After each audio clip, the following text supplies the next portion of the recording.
On today's Focus on Hernando program, we're going to be talking about the services provided by Hernando Pasco Hospice.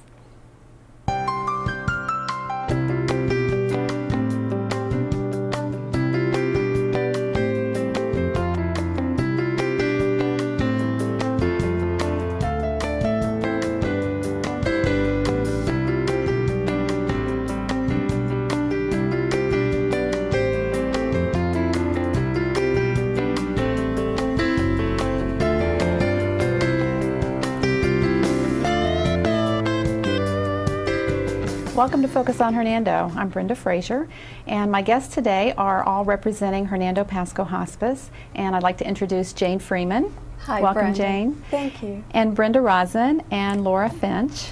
And Jane and Laura are actually staff members for Hernando Pasco Hospice, correct? Yes. Jane, you are the communications specialist, is Yes, that right? I am. Okay, and Laura is the bereavement manager, correct? Mm-hmm. Okay, and Brenda is, you're not a member of a hospice, a staff member, but you are a volunteer. Yes. And you put in a lot of time with the organization. Try.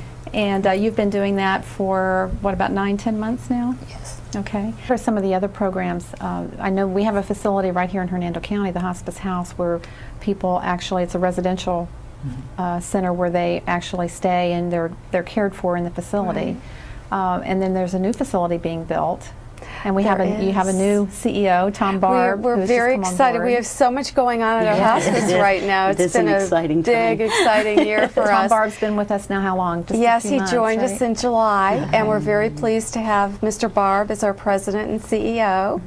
And we also have a new president or chairman of the board who is from Hernando County, and his name is John Church. Okay. As far as our new hospice care center, this area has had a care center for some time. It's been located in downtown Brooksville in another facility, and we've rented a wing of that facility to have a hospice care center, which is different than a hospice house, I should mention. That's the facility that I experienced with my family. Oh, it was did at you? the Brooksville Care Center. Yes. Right here in Yes. town. So you don't have that anymore, right? We do. Oh, you still we have do. that. We will Okay. keep that facility open until we open the Okay. new doors of our care center, which is being built as we speak. If you drive by the new facility, which is on the campus where our Spring Hill office and our hospice house are located, which is on Cortez Boulevard, almost directly across the street from the Western Way Shopping Center. You'll see a very large building.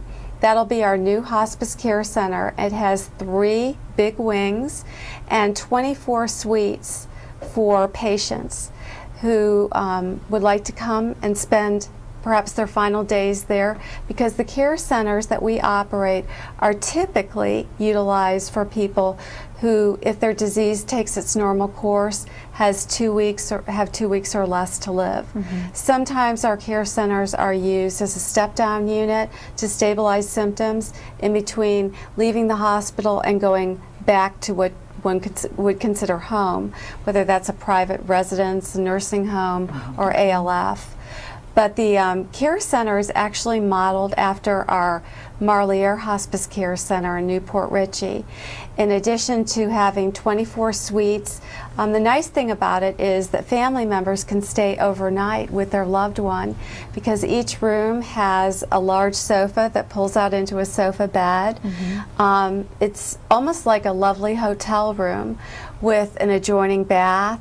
There's a beautiful veranda overlooking a garden in each room. And that's what the new facility will have. Yes, right? exactly. I'm familiar with the one in Pasco County. I've been in there before. It is beautiful. It is. Very, very nice. And it's just great for the family members to be able to be there with their loved one. It is, and we have a tremendous attention to care. Of course, we have highly skilled physicians, nurses, bereavement counselors, chaplains, CNAs on duty, at our care centers. There's complete always someone support system. available. Wonderful care. And wonderful support, not only for the patient, but for the family, Right. and family who may be coming in from out of town who may want to stay there. The hub of the care center seems to be the kitchen, and we're building a very large, what we call a country kitchen, that'll be flanked by 2 nice dining areas. So people who are staying overnight at the care center or stopping by to visit a resident will not have to worry about where are they going to get breakfast, lunch, or dinner, because we'll have a paid staff person who will be cooking the meals there, or maybe two, but we'll also have some wonderful volunteers, and the volunteers will be there preparing meals and serving them. And again, there's not a charge. That's just unbelievable that that service does exist, and you can avail yourself of it at such a difficult time in your life, you know, for your whole family to be able to go there and experience what's very difficult, but yet have all of that support around you and such a nice environment.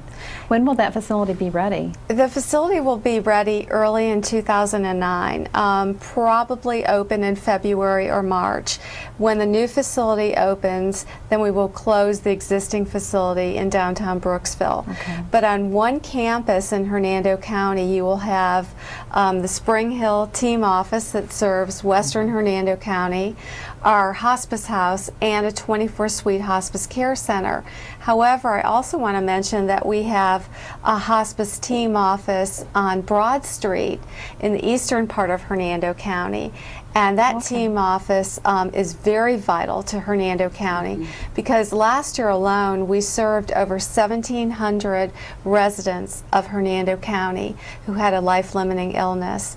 So the census is pretty much split between the West Hernando team and the East Hernando team as far as the number of patients served on an average day. Okay. We're out of time, but thank you so much, all of you, for being here and talking about this very important subject. There's a lot of people that I think can really benefit from this information. Well, thank you. Thank you for being on the show. And thank you for watching Focus on Hernando. We've been talking about Hernando Pasco Hospice and all of its very important services that are available right here in Hernando County.